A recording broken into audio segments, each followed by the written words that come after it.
ಹನುಮಂತವ್ರೆ, ಈಗ ಎಕ್ಸಾಂಪಲ್ ಇವತ್ತು ಕಲ್ಯಾಣ ಪಥ 1000 ಕೋಟಿ ರೂಪಾಯಿ ಹೋಗ್ತಾ ಇದೆ, 1000 ಕೋಟಿ ರೂಪಾಯಿ ಕಲ್ಯಾಣ KKRDB ಇಂದ ಹೋಗ್ತಾ ಇದೆ, ಕರೆಕ್ಟಾ? ನನ್ನ ಇಲಾಖೆಯಿಂದ 5000 ಕೋಟಿ ರೂಪಾಯಿನೂ ಕೊಡ್ತಾ ಇದೀವಲ್ಲ ಪ್ರಗತಿ ಪಥ. ಸೊ ನಮ್ಗೆ ಡಬಲ್ ಬೆನಿಫಿಟ್, ಪ್ರಗತಿ ಪಥ, ಕಲ್ಯಾಣ ಪಥ. ಪ್ರಗತಿ ಪಥದಲ್ಲಿ ಕಲ್ಯಾಣ ಪಥಕ್ಕೆ ಕಿಲೋಮೀಟರ್ಸ್ ಪರ್ ಕಾನ್ಸ್ಟಿಟ್ಯೂನ್ಸಿ 1000 ಕೋಟಿ ಅಂದ್ರೆ ಬೇರೆ ಎಲ್ಲ ಕಡೆ 25 ಬಂದ್ರೆ ನಮ್ಗೆ 50 ಬರುತ್ತೆ. ಸೊ ಈಗ ದಯವಿಟ್ಟು ತಪ್ಪ. ಈಗ ಎಕ್ಸಾಂಪಲ್ ಮೈಕ್ರೋ ಗ್ರಿಡ್ ಅಂತ ನಮ್ದ್ರಲ್ಲಿ ಬಂದಿದೆ. ನೀವು ಹೈದರಾಬಾದ್ ಕರ್ನಾಟಕ ಏರಿಯಾಕ್ಕೆ ನೀವು 25 ಕಿಲೋಮೀಟರ್ ಕೊಡ್ತಾ ಇದ್ದೀವಿ, 50 kilometre 75 kilometre is worth loss. Exactly sir, that is what we are. ನಾವು ಡಬಲ್ ಮಾಡ್ತಾ ಇದೀವಲ್ಲ ನಮ್ಮ ಲೆಂತ್. ನೋಡಪ್ಪ, ನಮ್ಮ ಕಡೆ ಎಲ್ಲ ಜಗಳ ಮಾಡ್ತಾವ್ರೆ ಸರ್. ಒಂದೇ ನಿಮಿಷದಲ್ಲಿ ಹೇಳ್ತೀನಿ ಸರ್, ಒಂದೇ ನಿಮಿಷದಲ್ಲಿ ಹೇಳ್ತೀನಿ. ಅಲ್ಲ ಒಂದೇ ನಿಮಿಷ. ಈಗ ಮುಂದಕ್ಕೆ ಹೋಗ್ಬಿಟ್ಟಿದ್ರೆ ನಾವು ಹಿಂದಕ್ಕೆ ಕೊಂಡೋಗಿದ್ದೀವಿ. ಅಲ್ಲ ಸರ್, ಈಗ 1000 ಕೋಟಿ ನಮಗೆ ಕಲ್ಯಾಣ ಕರ್ನಾಟಕ ಅಭಿವೃದ್ಧಿ ಮಂಡಳಿ ವತಿಯಿಂದ ಈ ಒಂದು ಕಲ್ಯಾಣ ಪಥಕ್ಕೆ ಏನು ಬಂದಿದೆ, ಪ್ರಗತಿ ಪಥದಲ್ಲೂ ಕೂಡ ಕನಿಷ್ಠ 1000 ಕೋಟಿ ನಮ್ಗೆ ಬರ್ತದೆ. ಹಂಗಾದ್ರೆ ನಮ್ಮ ಭಾಗದಲ್ಲಿ ಆಗಿರುವಂಥ 2000 ಕನಿಷ್ಠ ಕೋಟಿ ನಮ್ಮ ಭಾಗದಲ್ಲಿ ಅಭಿವೃದ್ಧಿ.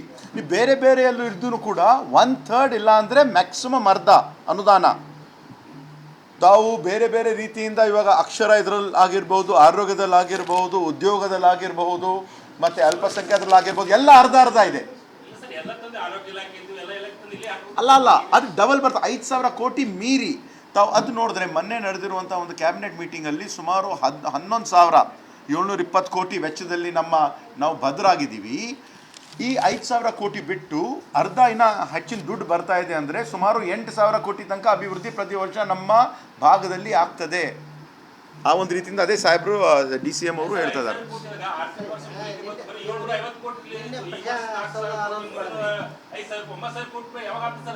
ನೋಡಿ, as and when bill comes ಇದು ಹೇಳ್ತೀನಿ, 3000 ಖರ್ಚು ಮಾಡ್ತಾ ಇದೀವಿ ಈ ವರ್ಷ.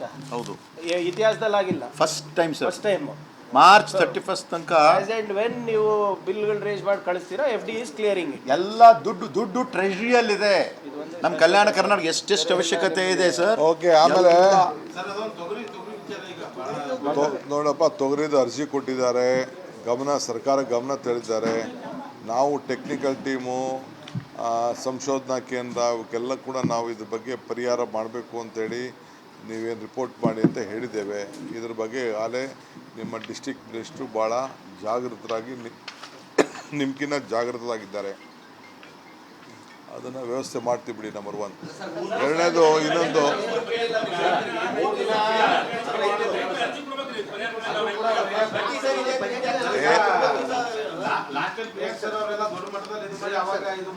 ನಮಗೆ ಈಗ ಒಂದು ನಿಮಿಷ ನೀವು ಒಬ್ಬೊಬ್ರು ಕೇಳಿದ್ರೆ ಹೇಳ್ಬೋದು. ಈಗ ನನಗೇನೋ ಹೊಡಿಬೇಕು ಅಂತ ಮಾಡಿದ್ದೀರಲ್ಲ ನೀವು.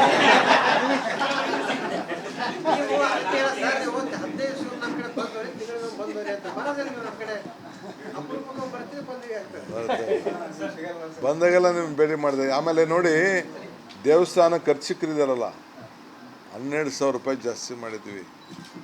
BJP ಅವ್ರು ಹೇಳ್ತಾರೆ ಎಲ್ಲ ದೇವರಿಗೆ ಎಲ್ಲರೂ ಕೂಡ ಅರ್ಚಕರಿಗೆಲ್ಲ ಕೂಡ ನಾವು ಮಾಡಿದ್ದೀವಿ. 60,000 ಇತ್ತು, 72,000 ಮಾಡಿದ್ದೀವಿ ವರ್ಷಕ್ಕೆ. ಎಲ್ಲರನ್ನೂ ಗಮನದಲ್ಲಿ ಇಟ್ಕೊಂಡಿದ್ದೀವಿ. ಬಜೆಟಲ್ಲಿ ಬೆಂಗಳೂರಿಗೆ ಗಮನದಲ್ಲಿ ಇಟ್ಕೊಂಡಿದ್ದೀವಿ. ಬೇರೆ ಎಲ್ಲ ಇಲಾಖೆಗೂ ಸ್ವಲ್ಪ ಹಾಸ್ಪಿಟ್ಲ್ಗಳಿಗೆ ಹೆಚ್ಚಿಗೆ ಅವಕಾಶ, ಹೊಸ ಹಾಸ್ಪಿಟ್ಲ್ಗಳಿಗೆ, ಗ್ರಾಮೀಣ ಪ್ರದೇಶದ ಹಾಸ್ಪಿಟ್ಲ್ಗಳಿಗೆ ಮಾಡ್ತಾಯಿದ್ದೀವಿ. ಸೊ ಹಂಗೆ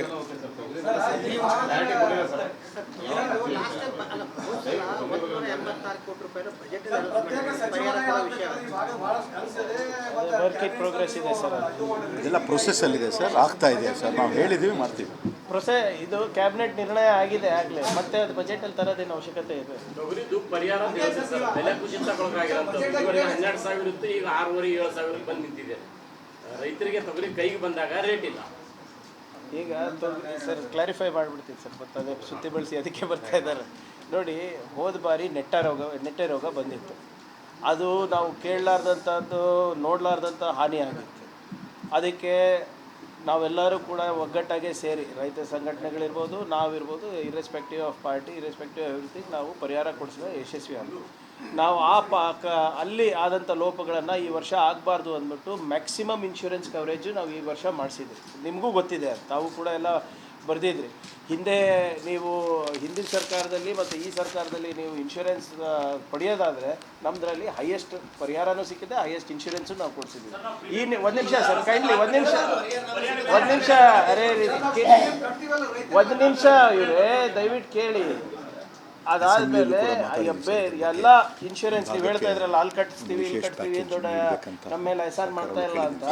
Yadgir rejected, Bidar rejected, Vijayapur rejected, Raichur rejected. ಬರೀ ಕಲಬುರಗಿನಲ್ಲಿ ನಾವು ಫಾಲೋ ಅಪ್ ಮಾಡಿ ಬಾಂಬೆಯಲ್ಲಿರುವಂಥ ಹೆಡ್ ಕ್ವಾರ್ಟರ್ಸಿಗೆಲ್ಲ ಮಾತನಾಡಿ ಅವರಿಗೆಲ್ಲ ಆರ್ಮ್ ಟ್ವಿಸ್ಟ್ ಮಾಡಿ ಯಾವ ಕ್ಲೀನಾಗಿ ಅವ್ರ ಮಾನದಂಡದ ಪ್ರಕಾರ ವೈಜ್ಞಾನಿಕವಾಗಿ ನಾವು ಮಾಡಿದ್ದಕ್ಕೆ ಇವತ್ತು ಸ್ವಲ್ಪ ರೈತರಿಗೆ ಅನುಕೂಲ ಆಗಿದೆ. ಯಾರು ಇನ್ಶೂರ್ಡ್ ಇಲ್ಲ ಅದಕ್ಕೆ ಇವರು ಇವತ್ತು ಪ್ರತಿಭಟನೆ ಮಾಡ್ತಾ ಇದ್ದಾರೆ. ನಾವೇ ಹಿಂದೆ ಹೋದ ತಿಂಗಳ 2 ತಿಂಗಳ ಹಿಂದೆನೇ ಇದು ಮುಂಜಾಗ್ರತವಾಗಿ ನೀವು ತಮಗೆಲ್ಲರಿಗೂ ಗೊತ್ತಿದೆ, ಬೆಳಗಾವಿ ಅಧಿವೇಶನದಲ್ಲಿ ನಾವು BR ಪಾಟೀಲ್ ಸಾಹೇಬ್ರೆಲ್ಲರೂ ಹೋಗಿ ಮಾನ್ಯ ಮುಖ್ಯಮಂತ್ರಿಗೆ ಮನವರಿಕೆ ಮಾಡಿಕೊಟ್ಟಾಗ ಕಾನ್ಪುರಿಂದ ಇರ್ಬೋದು, ನಿಮ್ಮ US ರಾಯಚೂರಿಂದ ಇರ್ಬೋದು, ಬೆಂಗಳೂರು US ಇಂದ ಇರ್ಬೋದು ಬಂದು ಇಲ್ಲಿ ಸಂಶೋಧನೆ ಮಾಡಿಬಿಟ್ಟು ಇದು ಡ್ರೈ ರೂಟ್ ಏನು ಕ್ರಾಪ್ ಲಾಸಿಂದ ಆಗ್ತಾ ಇರೋದು ಅಂದ್ಬಿಟ್ಟು ಅವರು ಒಂದು ಪ್ರಿಲಿಮಿನರಿ ರಿಪೋರ್ಟ್ ಕೊಟ್ಟಿರೋದು. ಸೊ ಅದರಿಂದ ಅದೇನು ರಿಪೋರ್ಟ್ ಬರ್ತದೆ ಅದು ಸಂಪೂರ್ಣವಾಗಿ ಇನ್ನು ಏನು ನಾವು ನಮ್ಮ ಅಗ್ರಿಕಲ್ಚರ್ ಡಿಪಾರ್ಟ್ಮೆಂಟವರು ಇನ್ನು ಎಷ್ಟು ಲಾಸ್ ಆಗಿದೆ, ಎಷ್ಟು ಜನರಿಗಾಗಿದೆ ಅಂದ್ಬಿಟ್ಟು ಇನ್ನೂ ಅವರು ಎಸ್ಟಾಬ್ಲಿಷ್ ಮಾಡ್ಲಿಕ್ಕೆ ಆಗಿಲ್ಲ. ಅವರು ಆ ರಿಪೋರ್ಟ್ ಬಂದಮೇಲೆ ಮತ್ತೊಮ್ಮೆ DCM ಸಾಹೇಬ್ರ ಸಹಕಾರ ತೊಗೊಂಡು ನಾವು ಮುಖ್ಯಮಂತ್ರಿಗಳ ಹತ್ರ ಹಿಂದೆ ಏನಾಗಿದೆ ಅದ್ರ ಪ್ರಕಾರ ಮಾಡಲಿಕ್ಕೆ ಪ್ರಯತ್ನ ನಾವು ಮಾಡ್ತೀವಿ. ಯಾವುದಕ್ಕೆ ಕಲ್ಯಾಣ ಕರ್ನಾಟಕ ಕೃಷಿ ಸಚಿವರು ಇದಾರ ಈಗ? ಕೃಷಿ ಸಚಿವರು ಕೇವಲ ಮಂಡ್ಯ, ಮೈಸೂರು ಇಲ್ಲ, ಅವರು ಇದ್ರಲ್ಲ ಬೆಳಗಾವಿನಲ್ಲಿ. ರೈತರು ಹೋರಾಟ ಮಾಡಿದ್ರು ಮಾತಿಲ್ಲ. ನೋಡಿ, ಶರಣ್ ಪ್ರಕಾಶ್ ಅವ್ರು ಮಾತಾಡಿದ್ರು, ನಾವು ಮಾತಾಡಿದ್ವಿ, ಅಜಯ್ ಮಾತಾಡಿದ್ರು, BR ಪಾಟೀಲ್ ಅವ್ರು ಮಾತಾಡಿದ್ರು, ಅಲ್ಲಂ ಪ್ರಭು ಅವ್ರು ಮಾತಾಡಿದ್ರು.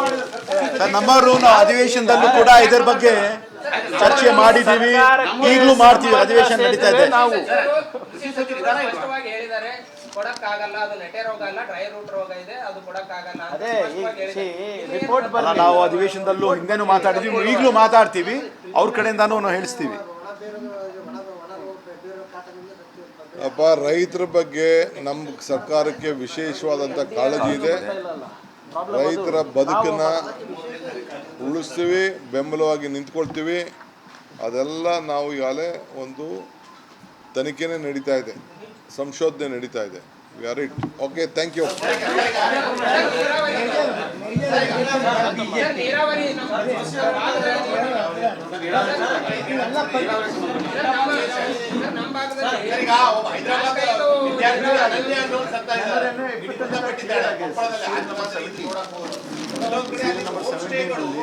24 ತಾರೀಕು ನಡೆದಿರುವಂಥ ಬೋರ್ಡ್ ಮೀಟಿಂಗಲ್ಲಿ ಮಲ್ಲಾಪುರ ನೀರಾವರಿ 358 ಕೋಟಿ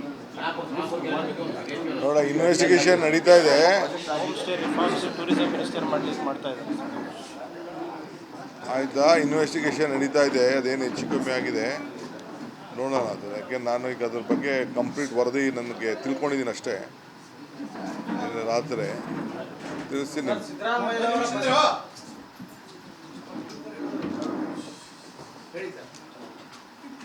ಹೇಳಿ ಏನು ಹೇಳಿ. ಸಿದ್ದರಾಮಯ್ಯನವರ ಬಜೆಟ್ ಅನ್ನ ಬರೆದಿದ್ದು ಜಮೀರ್ ಅಹಮದ್ ಅಂತಕ್ಕಂಥ ಮಾತನ್ನ ಜೋಶಿ ಅವರು ಹೇಳಿದರು. ಅಲ್ಲ ಪಾಪ ಜೋಶಿ ಅವ್ರಿಗೆ ಪಾಪ ಇನ್ನೇನು ಮಾತಾಡೋಕ್ಕಾಗ್ತದೆ? ಮುಸ್ಲಿಮ್ಸ್ನ ಬೈಯೋದೇ ಅವ್ರ ಕೆಲಸ. ಅವರು ಏನಪ್ಪ ಅಂತಂದರೆ, ನಾವು ಹಿಂದೂಗಳು, ನಾವು ಮುಂದು, ನಾವು ಹಿಂದೂ, ಮುಸ್ಲಿಮ್ನು, ಕ್ರೈಸ್ತರು, ಲಿಂಗಾಯತರು, ಒಕ್ಕಲಿಗರು, ಪರಿಶಿಷ್ಟ, ಬ್ರಾಹ್ಮಣರು, ತಳವಾರರು, ನಾವೆಲ್ಲ ಒಂದು ಅಂತೀವಿ ಅಷ್ಟೇ. ನಮಗೆ ನಾವು ಎಲ್ಲರೂ ಬೇಕು, ಅವ್ರಿಗೆ ಬರೀ ಒಂದು ಬೇಕು. ಮುಂದಿನ ಬಜೆಟ್ ಯಾರು ಮಂಡನೆ ಮಾಡ್ತಾರೆ ಸರ್? ಯಾರೇ ಮುಂದಿನ ವರ್ಷದ ಬಜೆಟ್ ಯಾರು ಮಂಡನೆ ಮಾಡ್ತಾರೆ? ಒಳ್ಳೆ ಕತೆ. ಸಿದ್ದರಾಮಯ್ಯನವರು ಚೀಫ್ ಮಿನಿಸ್ಟರ್ ಇದ್ದಾರೆ. ನಡೀರಿ.